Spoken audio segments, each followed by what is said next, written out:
The following is a presentation of iRacing on PTR TV. We'd like to thank all of our channel partners for their support. Please like and subscribe to the channel, and we hope you enjoy today's broadcast.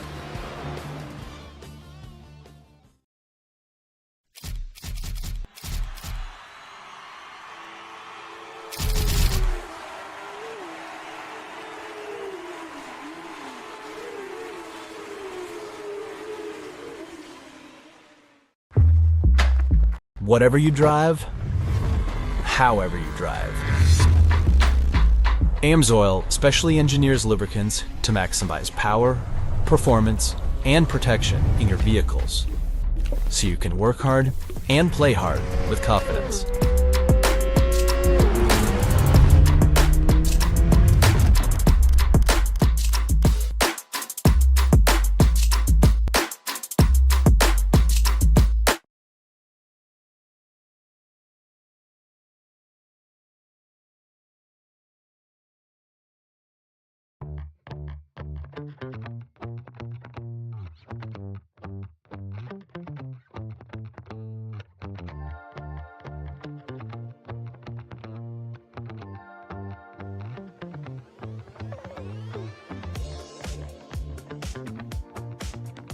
We are about 30 miles away from the famed Chicagoland Speedway in the downtown heart of Chicago.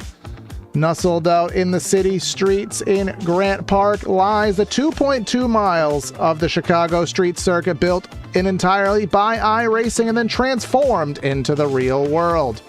In the last year of its contract, we will see what happens with future real-world schedules, but the Triple Bypass Racing League is going to take their turn here for the first time in their league history to the twists and turns of the city streets. Welcome, everybody, to today's broadcast here on PTR TV. Of course, it's going to be myself, Corey Silva, in the booth with Brad Dalton helping me out with the calls, and I'll be pressing all the buttons, Brad, for tonight's race.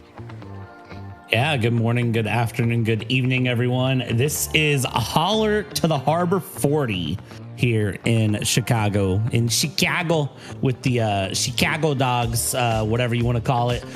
This is a track that I hope gets a lot more love. Columbus Drive, Roosevelt Road, Lakeshore Drive. I mean, it's a fun track, even though it's a very sort of unique thing, but I can't say that I prefer it over other iRacing road courses and over other road courses that NASCAR has visited. But hey, you know, you win some, you lose some. At the end of the day, this is going to be a fun race. There's rumors out there of what's going to happen in 2026, whether they go back to the Chicagoland Oval, according to Carson Hocevar. It's all but confirmed, but also rumors of maybe heading to San Diego. And see there, that's Ty E. Bass. The E stands for something. Why is his middle name so difficult, Brad? He's got to have a middle name that has more words associated with it. The E stands for every time I'm going to hit the concrete, and that's going to be one of the names of the game here, is hit the concrete and hit the tire walls here. Not a lot of room, very little runoff room to play with, no margin for mistakes.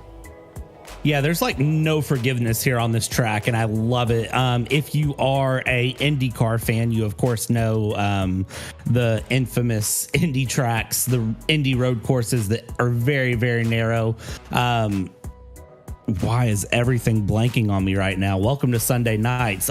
Big Ridge Boys here are today's race sponsors. We'll talk to them a little bit later, but big shout out to them as they are bringing this race to you here. And the point standings as they go here, Corey, for the Holler to the Harbor, it's Steve McClendon leading with Ben Harcum there in second place, Jared Jackson in third, and Matthew Robinson in fourth. Davey Hendricks, Brad Kress, Chad Baer, bearing it all out there in P7, Matt Harmon, Sean Bradley, and one Mr. AI Al Corey in P10, the only driver that hasn't crossed that 100-point threshold yet here in season number 8. And that is indeed the case here as the qualifying ticker has transformed over. So we will get ready for the grid in just a few moments. I want to thank everyone for tuning in here. About at the time of this recording, 4 subscribers away from 1,700. And if you are one of those few who have not hit that button, we would highly appreciate if you did. Helps us out in our goals and would love to have you along board for more of the rides here. But let's go down trackside with that PTR TV starting lineup here again from the streets of Grant Park. Getting today's race off from the front row is going to be Mr. Chad Baer with that lap time 1:28.602, and the Canadian Keaton Crothers. He's going to roll off in that second position. Third row will find William Emert with, I don't know what that flag is there. New update here. Maybe somebody knows. Do you know, Brad? Not off the top of my head, I don't. I'm actually trying to figure that out. It's a surprise. We got Jeremy Brown in 4th. We got Marty Rogers in 5th. We got Michael Hopkins going to be in the 6th spot. 7th finds the likes of Alan Kunman with Brad Kress. You talked about him there in the point standings. He is in 8th. Rounding out our top 10 is Ben Harcum and then Anthony Suarez, a very popular name, last name that is, from the real world. And it is P11, it's Al Corey. P12, Matthew Harmon. And then 13th place, we'll find Jason Benson with Jared Jackson, P14. P15, Ty E. Bass with Kyle Dewey in P number 16. 17th Japanese. place. And then Davey Hendricks from Florida Man iRacing. And then Cameron Kane in P18. Matthew Robinson, 19th. Michael Seymour, P20. 21st place here on the day. We only have a couple more drivers. I'm going to finish this one out. Dylan Freeman, Daniel Williams, 22nd. 23rd, Dominic Zanobi, and then Naj Crutchley, not from North Carolina, but indeed from the sweet country of Ukraine in P24. All right, that is our PTR TV starting lineup here from the streets of Chicago. A little track map for those who are not versed, and basically the number 8 with a little crescent on the bottom. That is the abridged version here, but a lot bumpier than you would expect it to be, and that will give these drivers a massive challenge. Our race details sponsored by, we don't have a sponsor for this segment. There'll be 40 laps around here, and we will have 1 stage brake caution at lap 10, 3 sets of tires, 2 backup cars here. They get 1 more than typical, but the fuel load in the setup is to be expected. Yeah, this is going to be a good one here. I'm glad to see the extra car being given to everyone to kind of help curb what the drivers have already told us is going to be a race of attrition here and a race of survival. So, and also iRacing's automated caution system, for those of you concerned about cautions tonight, is turned off. So it's only admin thrown cautions, of which I don't think the track will get blocked. I think we'll be okay on that one. And to be honest, road cautions, I don't even know if they actually exist. So even if they were on, I don't think it actually would mean anything. So some leagues do tricky things with incident caps and using this automated fancy DNC software, but we're going to have that 1 break, and it'll be 30 laps to the end. And the number 1 goal here is going to be stay off the wall. I didn't make a keys to the race graphic, but we can just say the same thing. Keep it off the wall. Keep it off the wall. And Brad, what's the 3rd key of the race? It's probably going to be keep it off the tire barriers. So yeah, keep it off the inside wall, keep it off the outside wall, keep it off the tire barriers. Yeah, just, do the thing where you don't hit the wall, and, you'll be okay. And I think it's St. Pete, or it's not is it St. Petersburg, Florida that I'm thinking of? There's an IndyCar race Indy road course that we see people slam into concrete barriers all the time. I mean, Monaco is fresh on everybody's mind. You got St. Pete, you got the Indy race at Toronto, and street circuits all around. Of course, the Miami. It's hard to call that a street circuit the way they have that place dolled up there in Miami. They race outside of Cowboy Stadium, so there is street circuits all amongst the United States. Here you come through the back end of the circuit, where this is that little crescent I was speaking of, where it's very single file, to the point where they're basically pacing single file from here from a pure safety perspective. And then you bear to the right here, and I believe 1 more corner, and that'll put us back on the pit straight. Yep. So coming through past the McDonald's signs, take the right onto East. Oop, that was incorrect. No, so that's South Michigan here. going through. So it's a right on East Jackson, and then it should be a right on South Columbus. Yep. And South Columbus is the start-finish straight. Yeah, I am not Mr. Google Maps. I am just the commentator, but the pace car will pull into the safety of pit lane, and believe me, that is the safest place here on the day. The Chicago streets are green flag for the Bypass Racing League.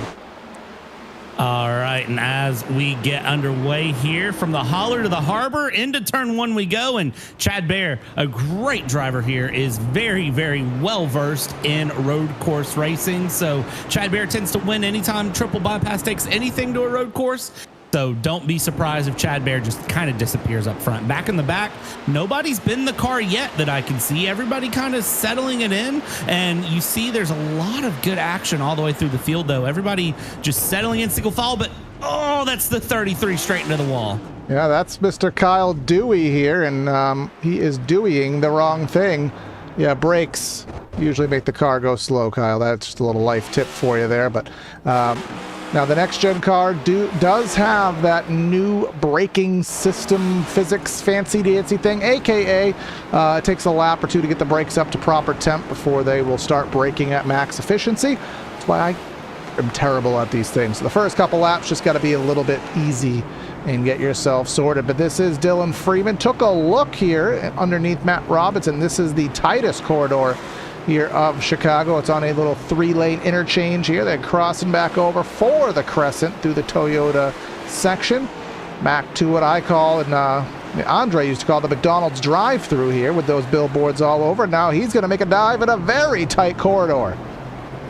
31 with a hard dive there to the inside there. Dylan Freeman trying to free his way up in ahead of Matthew Robinson. Let's see how he does here up the inside towards the 34, and now we'll have to settle it in. Who can channel in the Shane Van Gisberg here and just have a great run today? That'll be big because there's a lot of points on the table here in Chicago. So if you do things right, you might get to eat a Chicago dog at the end, have a great run, and swing points in your favor that you may not have otherwise. Because I love it when there's, courses like this that set things off because it proves something different as the 35 is around. That is the Penn State automobile of Daniel Williams. Let's take a gander at what set him astray here. Entering corner number 1. Missed the apex. All seemed fine. He lost it on exit, but plenty of real estate in that area of the track, and he was last. So he will get to recover with minimal issues here. Heading a little bit further up, let's go. This is the end of the top 5. That's Marty Rogers. And someone else astray. That's Mr. Jason Benson. We're going to have a lot of drivers do that today as it stands. Just a lot of small moments here and there that can add up to big differences. And what did one Mr. Benson do? Well, going through the fast section of the track here down South Lake Shore. He pulled off a Kyle Busch under braking there and just completely lost the rear end. But kept it out of the tire barrier, listening to what we said. So very clearly did a good job there early on. Yeah, he did just that here. Here we go. This is basically just going to turn into a replay highlight reel, or low light reel, I suppose it should be here, going through the Crescent. Oh, yeah, he got loose through the Crescent and then hard right here. But, yeah, this is the scary part. There be cars, yo. And he tried to loop it. And let's just keep watching this because I don't think there's too much else going on. I want to know how he turned around. That's the thing I'm really interested in. There you go. He just practices donuts. Unfortunately, he won't be doing donuts for the proper reason, but he got himself situated, which is all you can realistically ask for. And here we go again. Freeman into the wall. Yes, folks, this whole broadcast is just going to be a replay reel. I'm going to go ahead and bet $20 that this is a case of hit the brakes, locked up the front wheels, and just slid into the tire barrier. And magician. Also, hold on. Can we go back to his car? What is that paint scheme? Is Jackson and Crest pass each other? Is that Avril Lavigne? Yes, it is. Avril Lavigne new tour. It is. Okay, you know what? I can't say anything negative about that car for the rest of the broadcast. I respect that. Yeah, she's on the hood of that thing, so yeah, go her. Okay. Okay. But other than that, we do have I do have another trigger. This is Dominic Zanobi. He sponsored last week's race, if memory serves. Yeah, he realized he wasn't going to make the corner, and rather than attempting to make the corner and potentially binning it, just decided, nope, I'm just going to turn right, make sure I don't hit the wall too hard, and keep on chugging. Smart move there. Sometimes that is the better option on road courses, is because you end up in this weird situation where you either have to realize you're not going to make the corner and find a way to make the corner, or you commit to not making the corner and hit the runoff area and try to avoid the wall. You sort of end up in a weird, I don't know which is better situation, and that split-second reaction can make or break your race here, as we see a good battle going on here. That's the 023 of Suarez that has showed up to take on Michael Hopkins there, and the number 10 that is painted very much like a certain number 24 car. That would be like the next gen 2024 rainbow colors, I guess. Perhaps I could see that Suarez taking a look there into turn one, just doing the old road course pull out of line. No real intent to make the pass, but pulls out of line just to get him to look, maybe force that guy ahead of you to make that critical mistake, which was not made. Speaking of mistakes, the 34 has made a chronic mistake there. That was a crunch and a half right as we cut forward back. And watch this here. So this is what I talked about, that decision of when you hit the brakes and you know you're not going to make it, what do you do? And unfortunately in Chicago, you really don't have an option. So way too hot on entry, and nothing could be done about that. And that front end is toast. Yeah. And what is not toast, who is toast, is Anthony Suarez, who we were just talking about his battle with Michael Hopkins there. Let's see what happened into corner number one. See, those rotors are glowing. And he done put the beans down too hard, and no harm, no foul. Just lost a bunch of track position. Luckily for him, there will be a reprieve in about 5 laps time with a caution flag. See, here's the thing that is interesting for me, is that if you're not used to driving road course, you're going to have a very, very bad time here, because you have to manage tire temps, you have to manage brake tips, you have to do a lot of things that, I'm going to be real honest, you're not used to doing in a race car. And trying to manage and watch that is things that are just very unique. And honestly, this Cup car, I want to say it could be a really, really good road car. It really could be a great road course car, but you just have to drive it almost like you're driving a supercar, an Australian supercar. And no spoilers to today's winner. Yeah, actually, I haven't even seen today's race, so yeah.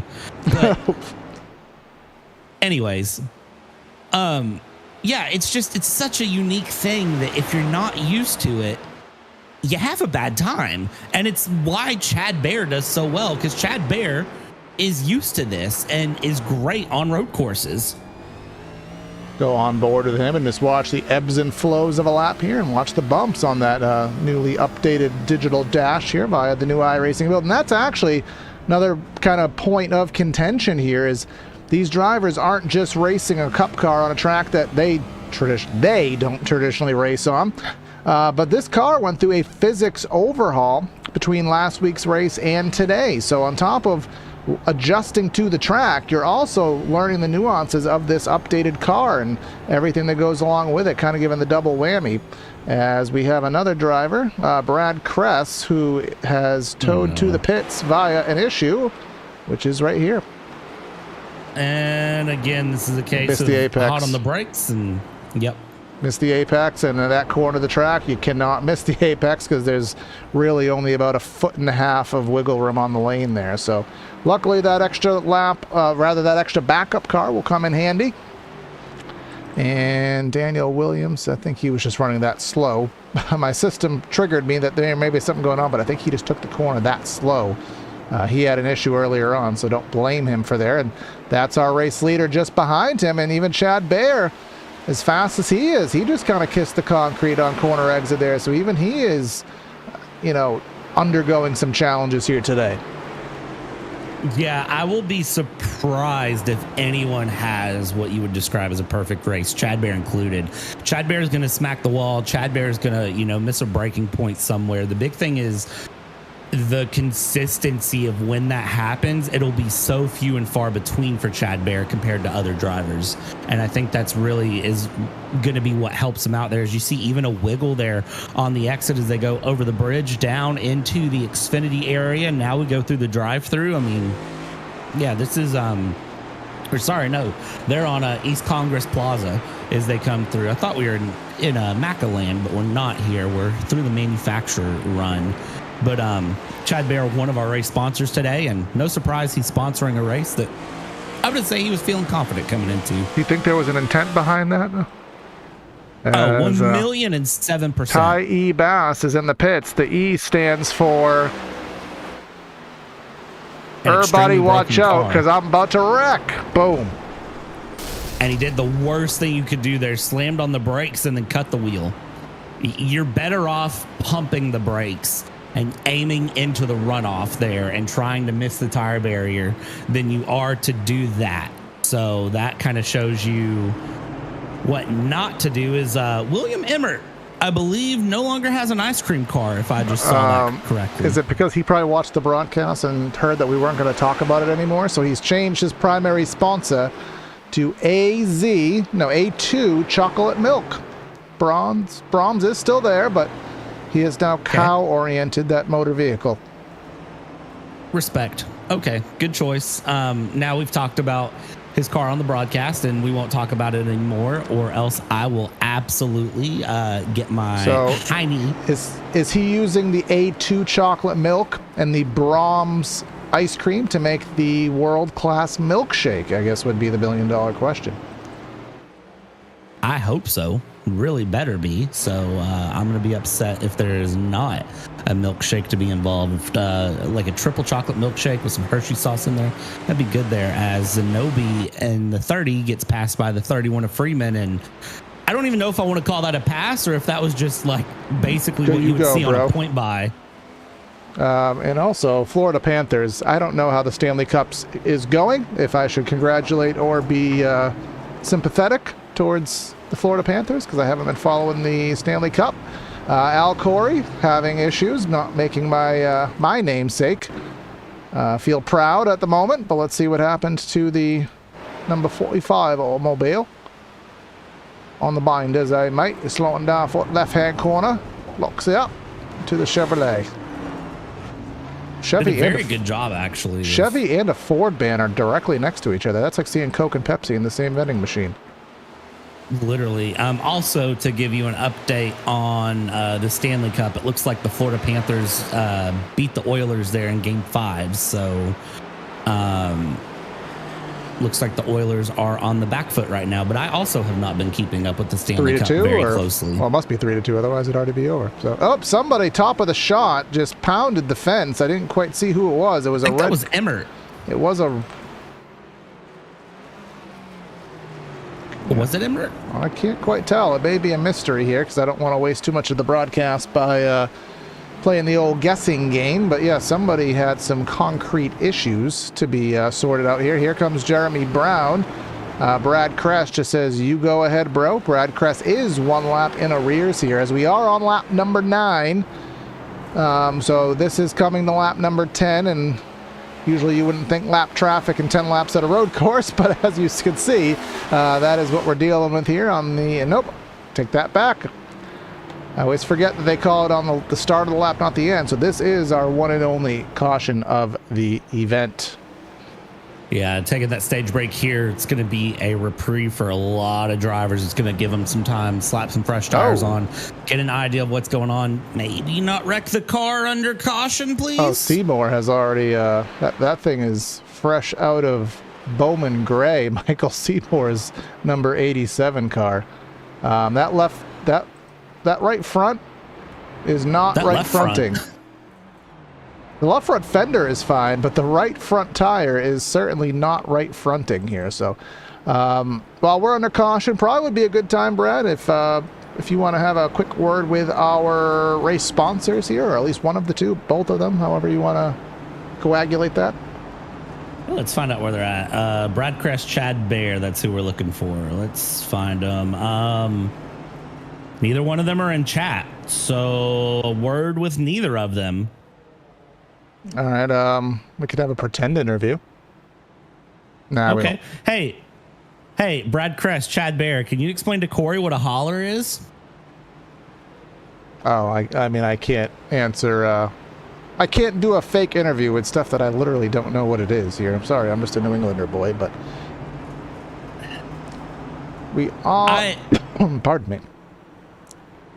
I still can't believe you don't know what a holler is, but I'll let YouTube chat have I know that holler in conversation. Ebonics means, hey, you a pretty chick and I want you. That's the kind of holler that I know, but there's a different connotation to that in other points of the world and other cultures that I do not know.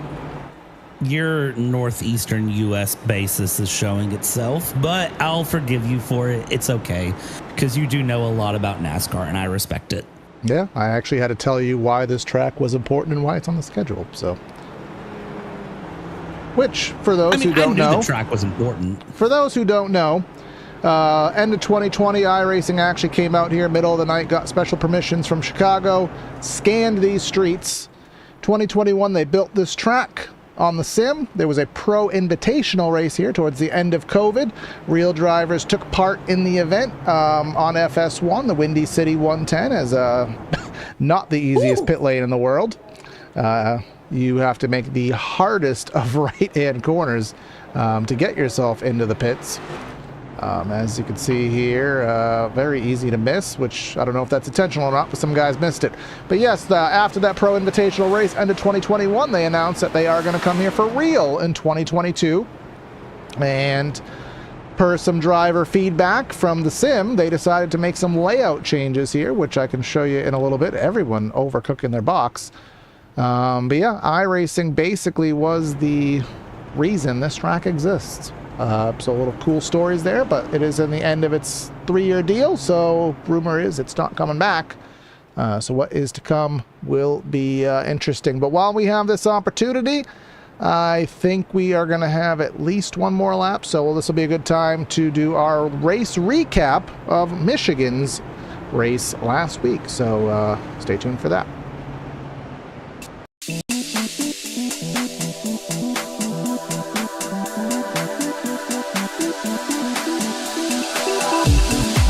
On June 9th, 2025, the Triple Bypass Nichols Oil Pro Series took on the high speeds and long straights of Michigan International Speedway for 85 laps of white-knuckle action. With 3 leaders, 9 lead changes, and 8 cautions that slowed the field for 23 laps, it was a fast-paced event packed with mayhem and drama. The race was sponsored by Dominic Zanobi, and the Stanley Cup Showdown was broadcast live by our friends at Primetime Racing TV. Thanks, Dom. Jeremy Brown in car 46 followed up his victory in the Xfinity Series and pulled off a thrilling victory after charging from deep in the field, 28th on the grid. Brown led just 5 laps, but he made them count. He made a miraculous charge to grab the checkered flag in a heart-pounding finish. Just 0.01 seconds behind him was Jared Jackson in car 12. Starting 10th, Jackson stayed in the hunt all night, managing traffic and restarts with precision. His late push to the front nearly paid off as he came within inches of the win. Finishing third was Ty Bass in car number 2, who had a strong run up front and led 26 laps. Bass showed pace throughout the event, posting his fastest lap at 39.3 seconds on lap 20.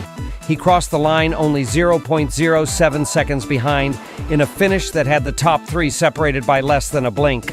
Sean Bradley survived the chaos and came home 4th, and Matt Harmon rounded out the top 5 after climbing from 17th with a clean and steady drive. The final lap of the race had half the field wrecking behind the lead pack, and it was Brown who somehow inched out Jackson for the race victory. Congratulations to Jeremy. We hope you enjoyed this Triple Bypass Nichols Oil Pros Series recap. We'll see you next time.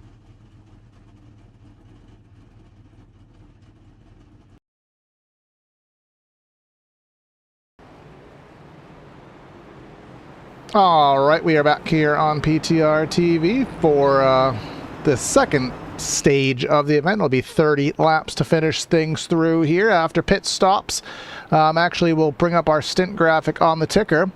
And actually, I guess everybody did pit after all, but a couple guys didn't, but they pit on the second time by. So we aren't privy at all to the fuel load. And I did make a mistype on our race details. It is an 80% fuel load. I don't know why it says 40. Obviously because I typed it in wrong at some point. But we don't have a privy to that. So I'm going to gather that they probably can make this.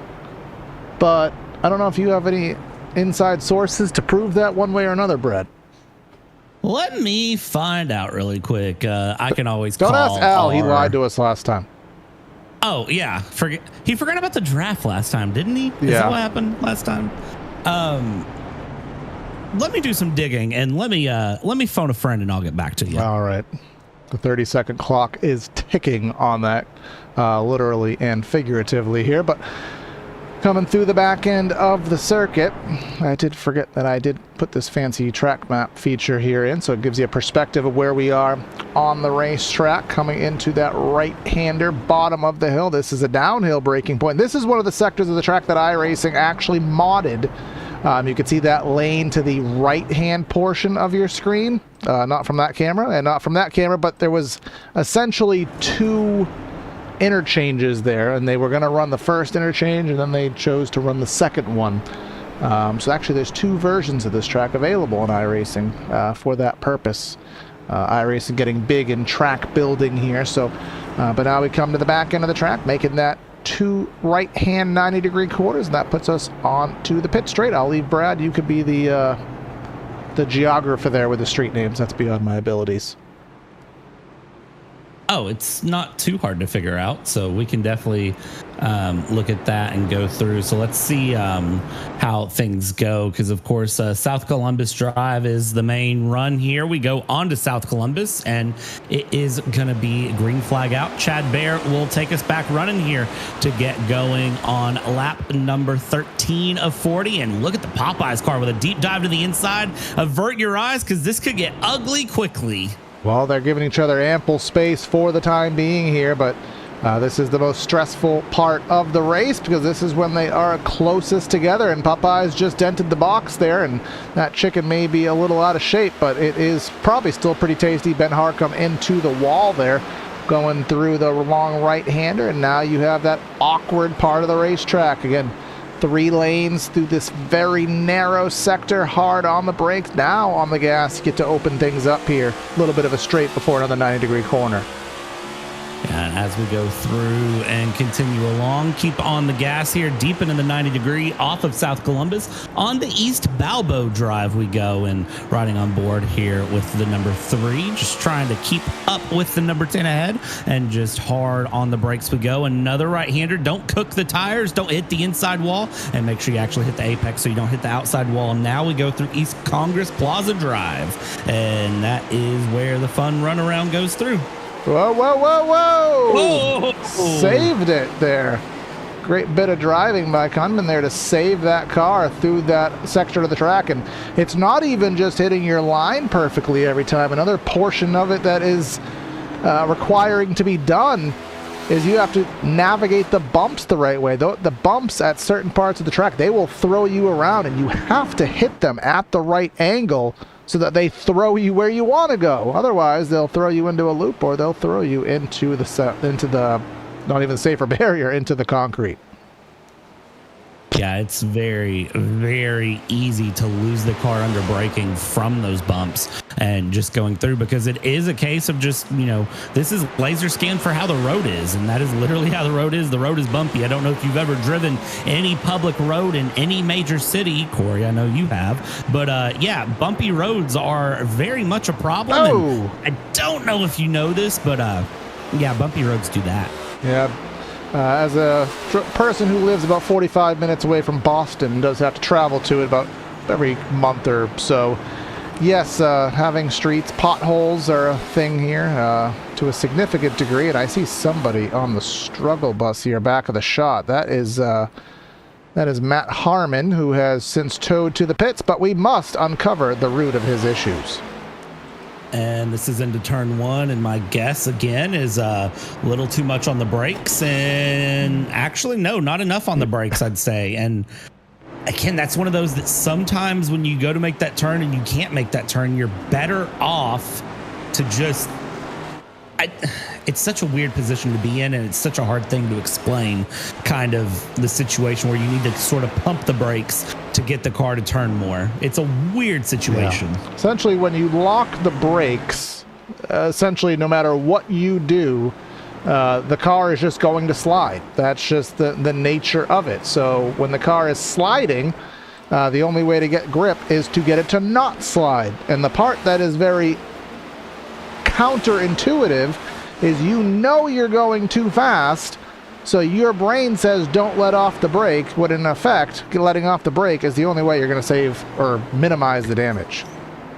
Well, and the thing is too that this is a track that punishes over driving. Like, that is one of the biggest things with this track, is the more you push, the worse it gets. You know, in traditional road courses, and you think of, you know, any road course under the table with the exception of, say, Monaco, St. Pete,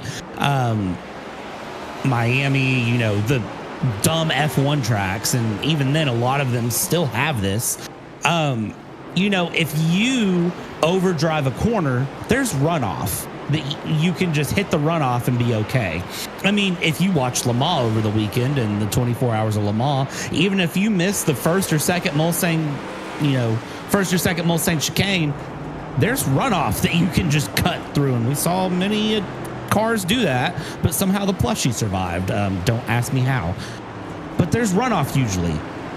Here, it's tires or concrete barrier. Take your pick, which is the lesser of two evils. And I'm pretty sure I would pick tires, because they are, even on the sim, they do kind of have that actual elastic property to them. They won't damage you as radically there. But either way, neither would be the preferable option. We did talk about, what did we talk about? We did talk about attrition being the name of the game here. And I feel as though that thought is being mended by an issue with Benson again. What has happened to Benson here? Benson's already used one fast repair, so what happened here? And again, turn 1 over driving. Yeah, not enough of that slowdown juice there, unfortunately. And he is still chugging around at about 45 miles an hour. So obviously the handling is askew there. But this is actually a good, proper battle here. 7th, 5th, 6th, 7th on screen. Michael Hopkins, Ben Harcum, and then Alan Kunman there in that number 3 car. They are all over each other, again, through that little crescent corner, back to the right, and then sit yourself up for the last 2 corners. Too tight to really make a pass through this sector, but you just got to set yourself up, get the good run off the pit straight, and then lead yourself into turn number 1 with a chance. Certainly going to be interesting to watch and see where a move can be made, because the thing is, there's so many 90-degree corners on this track that you sort of have to Danny Rick late break it to really make the move stick. You can't go for a half lazy lunge, as we see here going through. Now you have Ben Harcum trying to get past Michael Hopkins. Inside turns to outside, mind the wall there, and let's take it 3 wide really quick, as the 3 is going to smell a move. Is this a 2-for-1 special? I think this might be a 2-for-1 special, but in the wrong direction for the number 10 of Michael Hopkins, and that indeed it is. Loses 2 positions in the matter of 2 corners. I think he was going for safety there, and someone not going for safety is Dylan Freeman, number 31. Not the first time he has been astray here on the evening, and let's see what instigated it this time. Avril Lavigne, hopefully you didn't have the physical copy, because that CD is broken. MP3 Why do you have to go and make things so complicated? MP3 might be corrupt as well. Just, again, just one of those, make the option, and very clearly his option was just a little boop of the tire barrier. So he was able to get his car back and going there. Mother of toothpaste here. I got some triggers. I will not make jokes about that. Triggers as in my overlay software. That is Ty E. Bass. And actually, I think I actually caught the rest of them live. Nope, I missed another one by Dominic Zanobi. Nope, he's just exiting the pits. But he stopped on the track, so it thought that was a wreck, so can't really fault it on that. Yeah, very smart decision there for Zanobi to just sort of stop and let everyone go by. I think that's a safe decision being made from him as he goes through. So as we see here, Al Corey in the 45. Alan Kunman. He was just in the middle of that battle, or he was close enough to a battle. Turn 1. That's the spot of failure here today. Spin on exit. For those who follow IndyCar, you'd know that that Detroit pace car special on exit there, kind of akin to that. See, and the problem that I'm kind of seeing with some of the drivers in turn 1 specifically is that they want to get all the way back to the left to take the right hand of turn 2, but you have so much more time to get across the track than you realize. So if you overdrive it, you're going to have problems. You cannot afford to overdrive this track, but you have to push a little bit. There's a very fine line, and the more that you're balancing that line, the better it's going to go. And as we can see, Chad Bear won Thursday night in Xfinity, and Chad Bear just running away and trying to win it again. All right, Brad, we're going to spitball an idea here, because we kind of expected that this was going to get a little tame as time progresses. You could refute, but I think it's interesting. You know how in real world they'll kind of do that spotter segment where they just have all the spotters talking at the same time? Yeah. What if you go down to the other the lobby that everyone's in, tell them not to say anything ridiculous for about the next minute, and we do like kind of a live radioactive in this. Let the drivers talk about their experiences. Oh, I promise nothing on this one, but yeah, give me. You could ask if they're for it. Just say, don't say anything stupid. We're just going to cut to driver audio, and have fun with it for about a minute or two. Give me 60 seconds. Let's see what we can find out. Yeah, just trying to fill in some time here, and we'll do it through the field and whatnot a little bit later. But still, Alan Kunman, he spun out. Now he's trying to gain some of that time back and struggling there on corner exit. Cameron Kane there in that Affleck car, just in front of Kunman there. This is for that 9th position, and Matthew Robinson, he is in the pits, and it seemed as though he may have struggled on his way into the pits. But I guess he's all right. He just had to back up into his stall. Brad is back with a potential answer or refute. The drivers are down for it. However, I will say push to talk is on for their side. So just on the background end, if that's an issue, just make note of that. But yeah, we can definitely make this work. All right. So yeah, we are just going to go quiet, and we'll just hop down there. I'll meet you down there. Yeah, so we are just going to go quiet, and we're just going to let the drivers just talk about their whatever's going on, whether it's their on-track feedback, whether it's them complaining that they missed a corner, or just shooting the poop. Com's going to go quiet for about 2 or 3 minutes.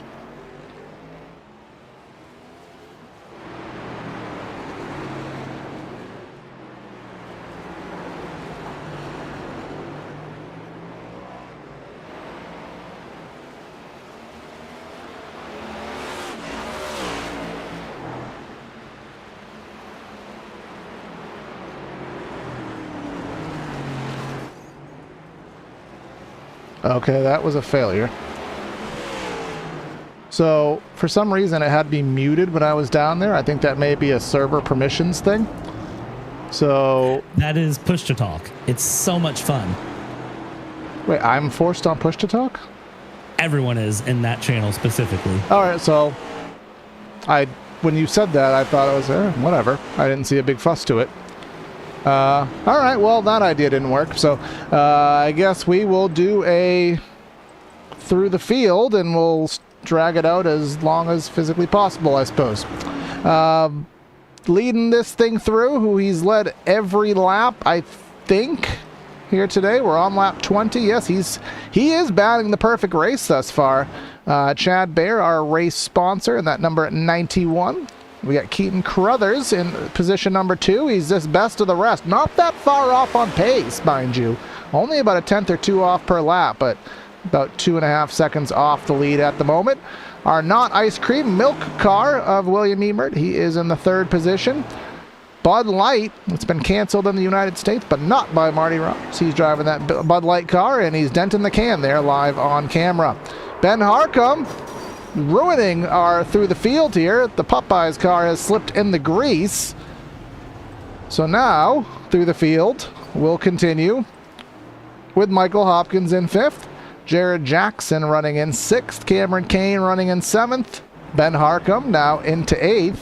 9th we find Anthony Suarez, and then Al Corey, our big boss man, in 10th. And before you carry on with yours there, Brad, let's just see what happened to Ben. Get the replay here of what happened to Ben Harcum as he's going. Not sure what happened to him there. I can't actually see it. That was very early, right at the braking zone. That thing broke sideways on him. But, very unfortunate there for him. But that was, we got to Al Corey in 10th, so I'll leave you to finish things out, Brad. Yeah, going from Al Corey in P10, it's going to be P11, the 46 of Jeremy B. Brown. And then from there, looking through on my side, P12 of Dylan Freeman, number 31. We've talked about him a few times, and I'm sure we'll continue to talk about him a little bit more here and there. Marty Rogers and Jared Jackson, it looks like something might have just happened to them. Yep. Yeah, Marty Rogers in the pits, and he was just in a decent running order. So let's see what happened. This is entering turn number 1, which has been a calamity corner. Not that the rest of them haven't been, but yeah, a little bit too much beans on exit. Just lost it on the bumps.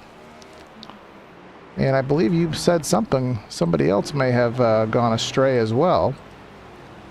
John Crutchley is being triggered that he had an issue of sorts. Nope, he just exited the pits. Yeah, the overlay software has been doing a phenomenal job of giving us issues. Oh, this is what it was. He basically just stopped, so it kind of assumed something was going on. It's always funny to see. But that, I think we were down in about, if we did Seymour, I think we were up. We were about to do Seymour through the field, and now we'll do Seymour as an instant replay as he wrecks trying to reorient the vehicle. Oh gosh. See what we can see, if we can see more here for Seymour. Well, at least he saved it the other way. He didn't just full-blown go. Yeah, that's a good point there. So if we reset things there, Corey, your screen share has disabled on my side. There we go. So as we continue through the field here, going for Seymour to Seymour, we did talk about Dylan Freeman. We missed Alan Cudman, though. So that is where we'll pick things up with the number 3 there in 12th place. Down 7 places on the day, trying to hold on to it. Michael Seymour up 7 places on the day, though, just to rotate that through as pit stops are well and underway here with 18 laps to go. So Ty Bass, the E is for extremely in love with a concrete wall and does not like having a single straight body panel on that car at all in Chicago. And then 17th will be Brad Kress in the rival oil company to our series sponsor with AMSOIL. We got Matt Robinson in 18th, and then Daniel Williams. He's had a loop-de-doop, as most of them have at this point. Our Florida Panthers last week's sponsor, Dominic Zanobi, in 20th, and then Mr. Benson in 21st. Out of the race, Matt Harmon and Kyle Dewey. That is the 23 starters here this evening. Up front with now 17 laps to go. It tells me, and I still said it wrong. Chad Baer has extended that lead. It was 2.5 seconds, and someone just went around and behind. That was Alan Cudman, who he was mid-teens, and his race went from bad to worse real quick.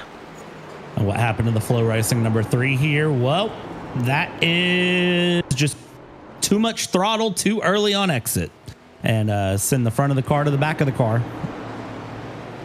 Indeed the case here, and let's just kind of go through some things. You were really getting at me there, and I just didn't look at Discord. That is my bad.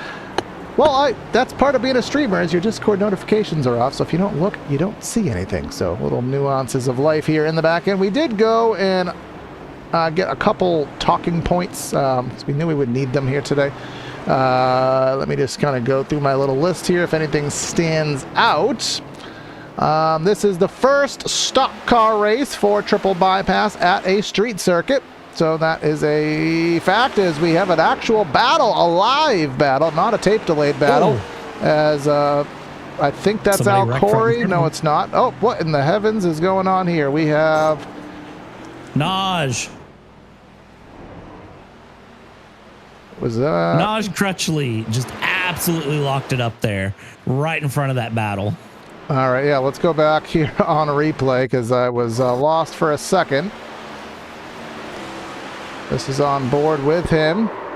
And it wasn't just him, though. It was somebody else who screwed up, too. Oh, that was the 35 that we were just talking about, Daniel Williams. And this is all the while that we had that battle going through there. And, yeah, never a dull moment. Cudman in the pits. Chad Bear. Chad Bear! No! Do not tell me Chad Bear bend it. Well, I don't want to tell you, but I'd be a liar if I didn't. He absolutely cooked it like Julia Child into that segment of the racetrack. And remember, there is a fast repair, but he's going to have to tell you, there was no way, even if he let off the brakes, there was no way he was going to be able to there's no error room there besides maybe try to go left into the little bit of runoff space. So that is a race-changing incident. And now the race has, I mean, look at this, Brad. We might actually have a legitimate battle for the win now, because Emert and Crothers are pretty close on time and pretty close on the racetrack.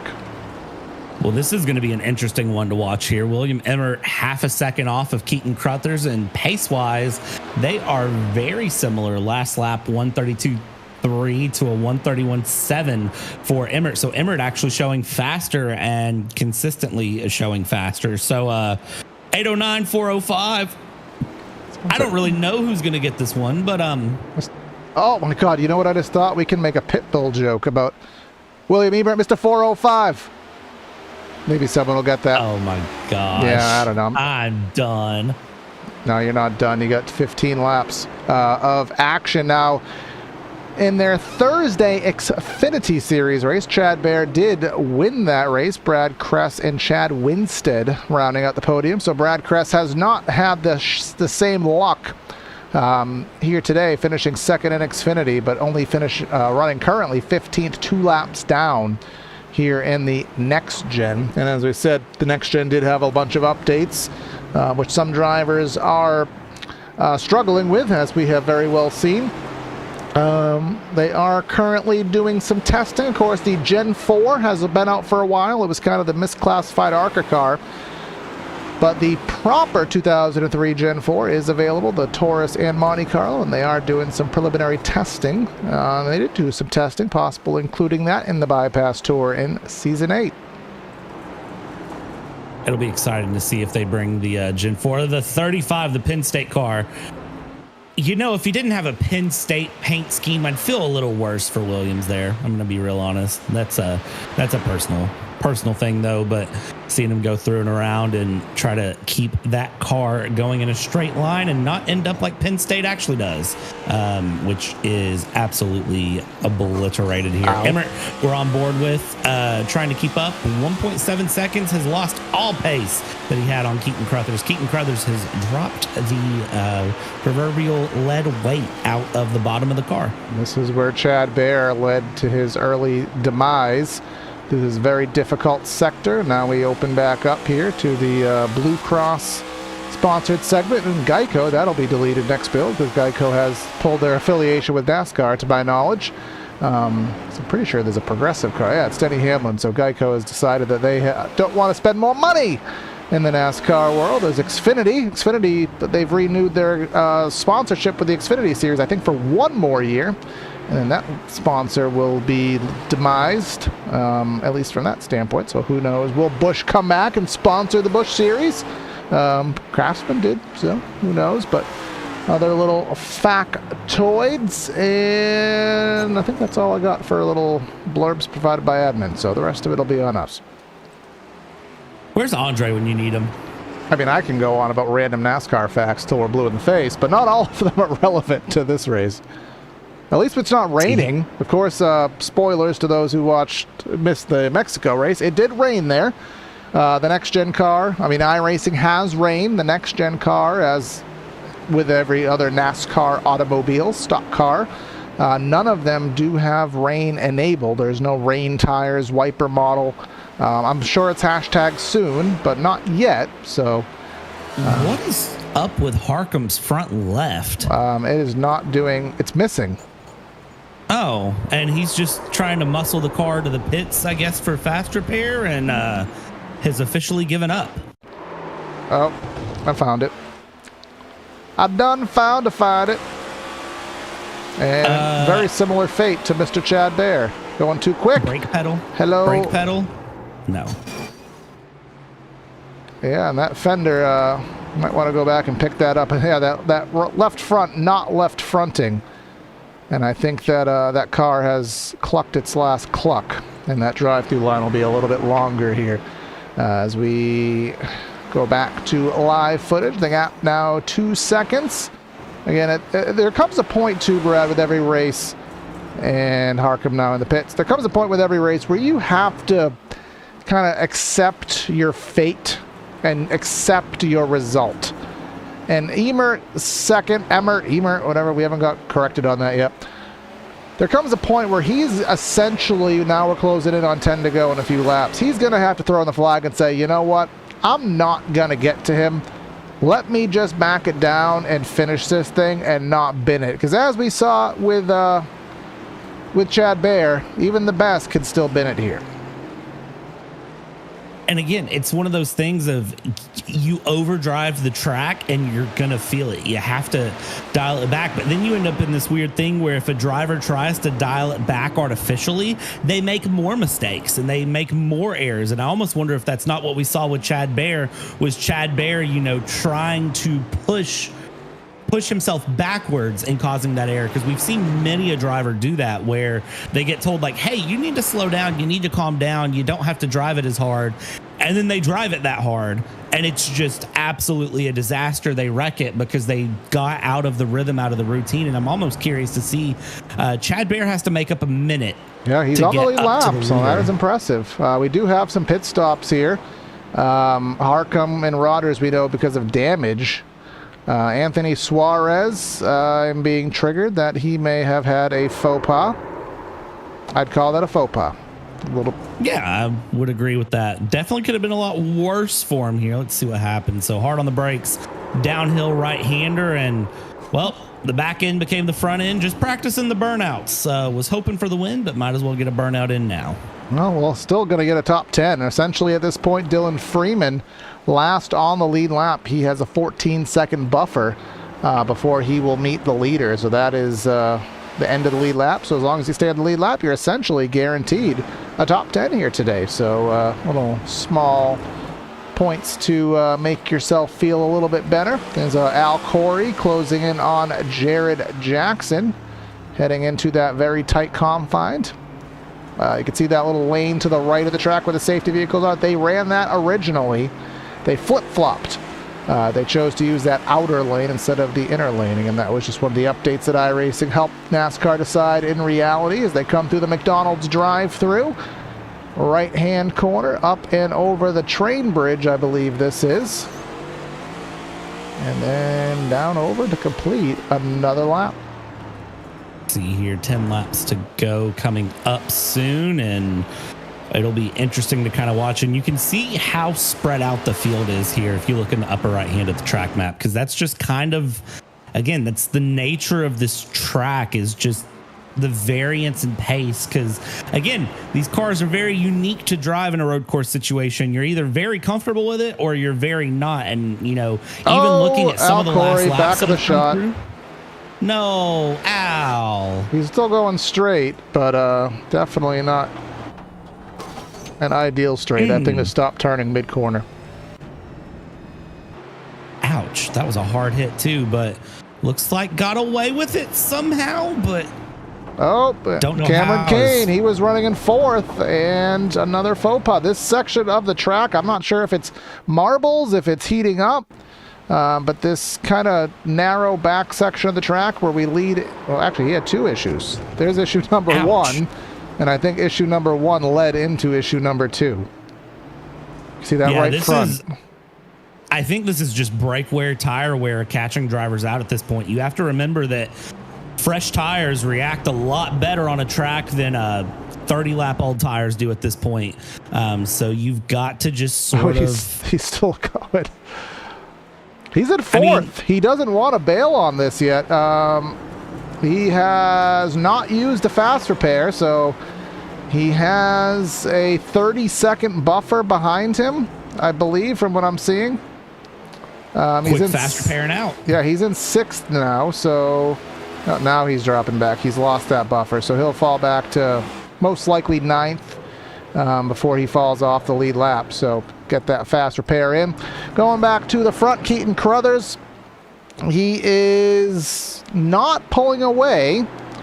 The gap is actually stabilized out at around 2 seconds. So interestingly enough, getting another trigger here. Ty E bat. What does the E stand for this time?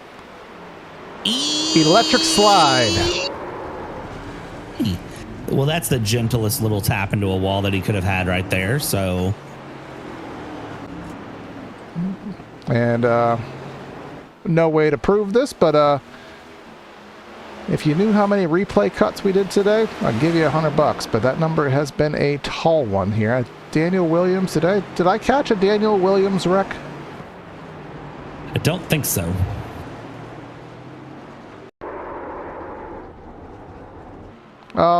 That was just a little itty-bitty slide there. See that right front beat up just like Penn State, and again back end becomes the front end. A little bit too much oomph mid corner. So that is his faux pas here as we come down to we're still on 9 laps to go, and you can see the ebbs and flows of the gap there. I think Carruthers may even have hit the safer, I keep calling it a safer barrier out of force of habit here. May have hit the Armco, hit the concrete. Wow. It's just Jersey barriers here. I'm missing not what's next. Tech Pro. What have I missed? NASCAR. This is a random stat nobody will care about. This was the Mexico City race. First time. Actually, no, COTA has it. I was going to say the first time NASCAR has ever raced a track with Tech Pro, but I forgot that COTA has it. The Circuit of the Americas, such an interesting track. I don't know if that's one I don't know how to feel about, but that's a whole nother controversial topic. Yeah. And we may not be there next year. I'm going to jump to a food question. Oh, well, that's always a topic of conversation. Especially here on PTR TV. Corey, how do you feel about Chicago dogs? I never had one. So a Chicago dog is a frankfurter and a poppy seed bun with yellow mustard, chopped white onions, sweet pickle relish, a dill pickle spear, tomato wedges, pickled sport peppers, and a dash of celery salt. It's also known as being dragged through the garden. I mean, I'm going to get myself yelled at by multiple people, but when it comes to a hot dog, chili cheese dog is the fanciest I'll do, but for the most part, just a stripe of ketchup and I'm good. Chili cheese dog, I can do that. But when a taco turns into a burger with toppings-wise, hard pass. So here's my follow-up question to that. Do you like liquid cheese on your hot dog, or do you want just like shredded cheese on your chili cheese dog, or do you want like that good stadium nacho cheese, or do you care either way? Not picky, but I would just do my nacho cheese, and I'd put my chili, and then I would sprinkle my like Mexican cheese, and I would throw it in the oven under the toaster or the salamander for those who work in restaurants. Get that little melty toast on top, and I'll call it a day. Maybe some crushed up onions, fried onions if you got them. But now I'm hungry because my dinner was rather minimalized here today. But speaking of things that have been minimalized, what a segue. The lead has Penn State spins out again. I won't catch that replay because it's just someone getting loose again. But the gap has gone down to about a second and a half. So I'm not sure. Now it's even lower. So Ice Cream Milkshake Emert has found some pace, or maybe Crothers is losing on the tire wear. Because remember, the tires do wear now, Brad. For the longest time in Next Gen, the tires did not wear. There was a weird tire model issue. The tires wear now. You can see here on the battle tracker, and even on the best lap graphic, they're running 2 seconds slower here. It is a big difference too, and I think, again, depending on your road course experience and how much practice you've put in since the next build released, you know, for Emert, this could be a case of was just saving some time, saving some tires to build up, and we're about to have a good 7-lap shootout to the end, because the gap's now about to be under a second here with William Emert absolutely pushing the issue. Yeah, in the words of, speaking of food, salt and pepper. Push it real good here, as the battle does continue here down the front straightaway. As we'll take another lap. Overlays having some issues. We'll get those booted back up in just a second. But this lead battle is hot and heavy. And Big Brad, it's just perfect timing. If there's one battle in this race, one battle, everything else is spread out, everybody's wrecked, everybody is all over yonder. We have one battle, and we're lucky enough it's the battle for the win. That's just always how it goes. You're going to have that big battle at the front, kind of looking through, trying to see what other battles might be existing through the field. And yeah, no, you're right. Things have pretty well calmed down. I will say Chad Bear is up to 5th place, though. So Chad Bear is still trying to reel things in, but Chad Bear is still sort of just stuck at the moment behind the 46er Jeremy Brown and is not able to get past. Chicago, definitely one of those. It's one thing to catch, it's another to pass, as you'll hear me say a bunch on Wednesday nights and Elbows Out Racing when they run. But that is what you just have to be used to here in road courses, is Jeremy Brown with a great move there just pulls over, lets Chad by, but they're still almost 60 seconds away from Crothers and Emert, so not really a lot they can do about it here. Yeah, not a lot indeed, as just trying to work on it again. Chad Bear, the odds of him getting podium are going to be quite low, because he does have 30 more seconds ahead of him to go. So I don't think he is going to be able to accomplish that, but he'll certainly work the best he can here to get. Yeah, overlays are. There was just an update to the overlays before this broadcast, and as you could tell, they work quite well here, just trying to get things booted back up, but we are doing well with 5 laps to go. Closed way up. Yeah, we're down to 0.3 of a second. This is going to get spicy. Here's the problem that you're going to come up with. And I did a karting broadcast yesterday, and we saw this a lot too. So you see it in real life as much as we're probably about to see it here. If you pass too early, so say Emert were to go for the pass now, right? With 5 laps to go and get this pass done. You pass too early, you're going to get yourself in the problem where you open yourself up to get passed back. And then that just doesn't work for anyone. So for Emert, it's all a matter of when does he make that pass? Do you make that pass now and try to open a gap? Do you wait, but maybe you wait too long? This is going to be a big questionable decision. But now lap traffic comes in. Can you use lap traffic to help pick this pass off? This is going to be interesting. Yeah, it will be interesting indeed, and they're going to want to get out of the way. That's Dominic Zanobi, who's just in front of the leader here, and he will pull away and hopefully get hard on the binders, not affect the braking zone. And oh no, contact into the braking zone. Emert gets into Crothers. They both get sideways. Small contact there. Crothers still trying to save it as Emert drives off into the sunset. And I have a feeling that that is not going to be looked at very happy by any sort of race control here. 405 deep on the brakes. Just a love tap to the rear, and both of them spin here. But then the lap down car comes in and just absolutely smacks the 809, just sort of insult to injury. And I'll be curious to see if the 809 and the 405 swap positions back, if any sportsmanship is given there, or if the 405 says, hey, if I'm going to get like a 5-second penalty here for this, I'm running away. Yeah, I was expecting, to be honest, in that incident that they would both stop and kind of reorient themselves, and Emert was going to let him go. I mean, it's something you don't see every day, but I was kind of expecting it. It didn't happen, unfortunately.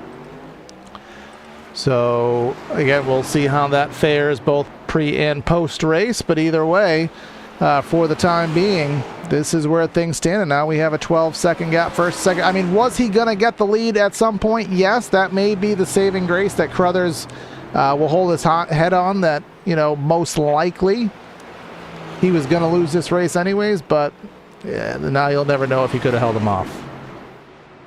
It'd be a fly on the wall for Emert and Crothers radio right now, because they're in Discord together. So to be a fly on the wall and hear what was just said between those two, I'd love it. But I guarantee you, just again, knowing how they are, Emert probably was very quick to apologize, but then drove off into the sunset. So let's see how this goes here. 12 and a half seconds. It's not makeable, but there's no threat to Crothers from behind, as that has been Harcum in the pits. Brad Kress coming through.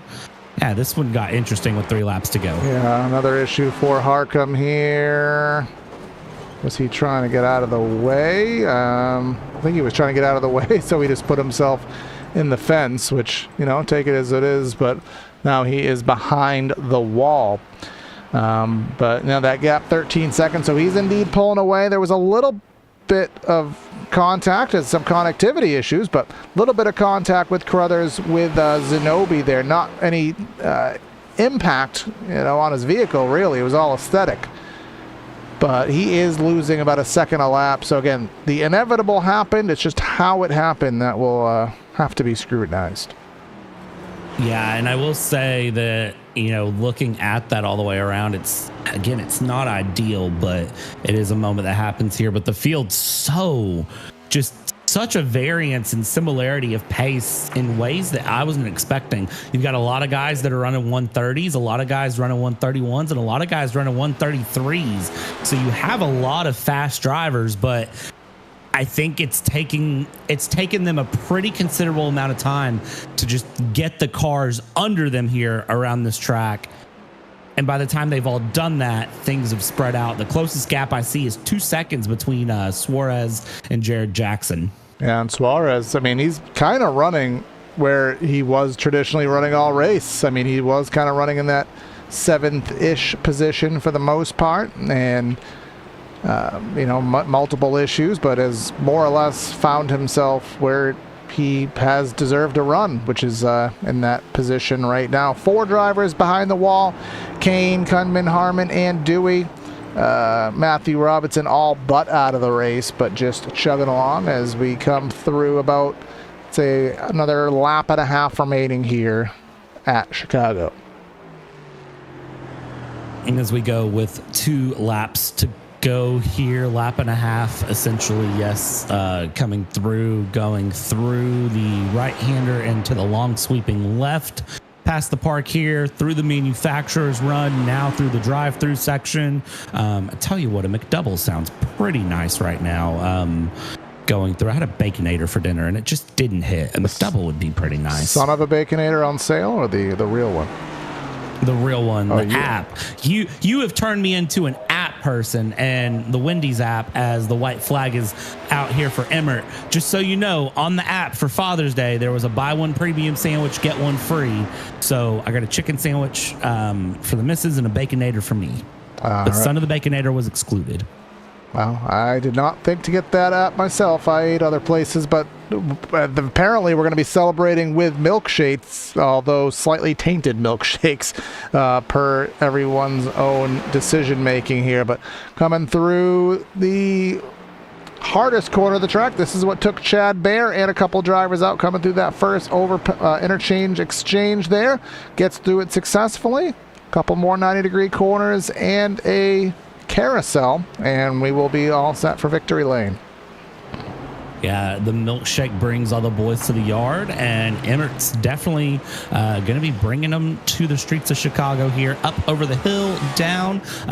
We go from the Holler to the Harbor here, coming around, and Zenobia will be out of the way, and we'll just allow Emmert to run through just a couple more corners, and a great win here for Emmert to just sort of settle things in, mix things up a bit, and again, make a great milkshake.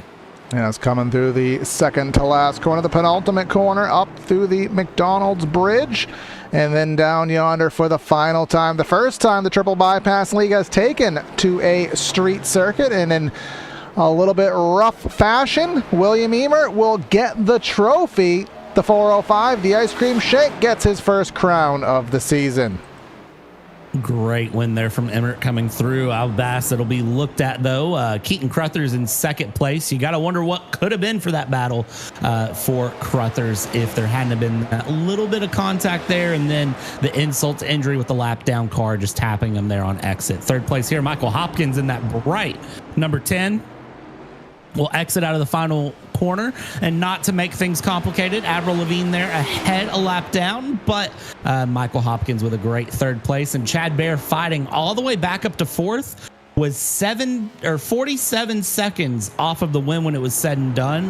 Was able to make up 15 seconds in those final few laps. Yeah, utterly impressive there. Makes you wonder the gap he would have had, but it shows even the best of the best are not immune to mistakes here. So we give our congratulations to William Emert, and let's go ahead and start our post-race show here from the streets of Chicago. Getting that win in semi-controversial fashion is going to be William Emert by about a gap of nearly 14 seconds. Then we have Keaton Crothers, Michael Hopkins, Chad Bear. Some drivers still turning live times here. That's why it is moving. Jeremy Brown in fifth, Anthony Suarez in sixth, Jared Jackson, Dylan Freeman, the boss man Al Corey, and Michael Seymour are top 10.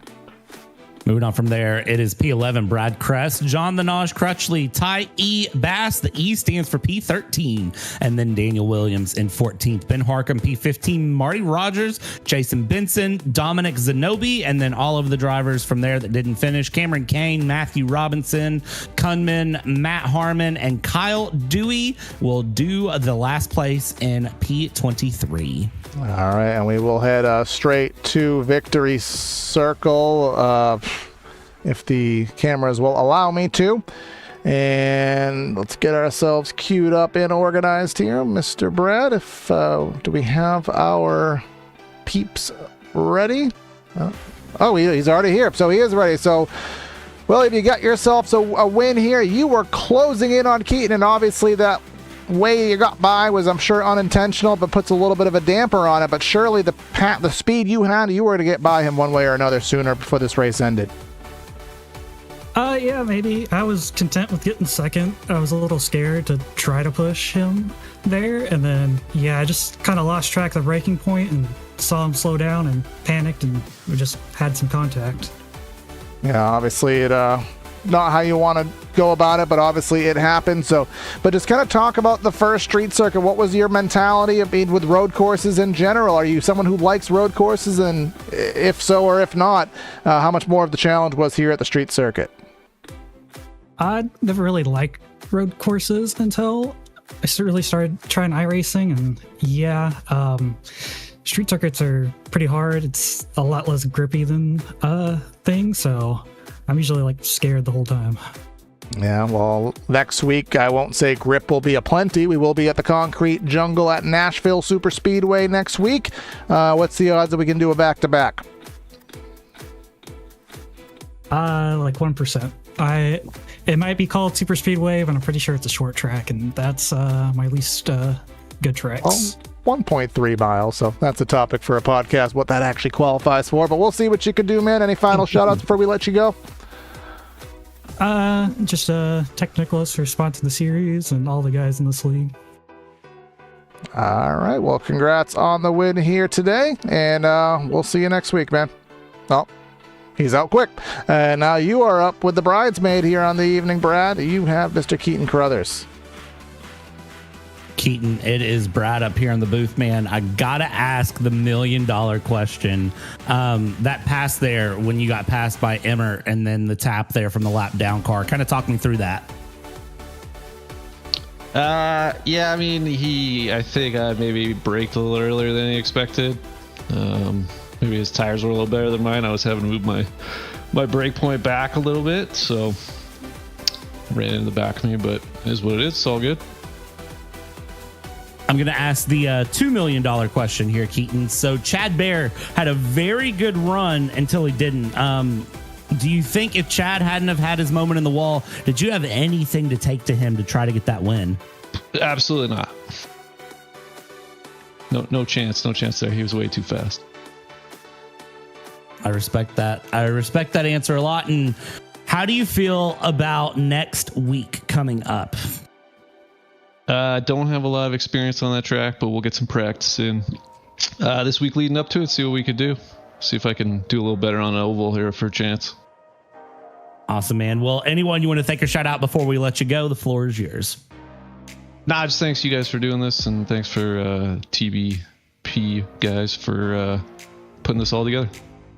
Awesome. Thanks, Keaton. Congrats on P2. Thanks. All right, now very quickly, we got third place here, Michael Hopkins. Michael, you had an up and down day, which was kind of just the par for the course here today, but you found yourself on the podium to round things down. Just kind of summarize how you got that brightly colored number 10 here on the podium.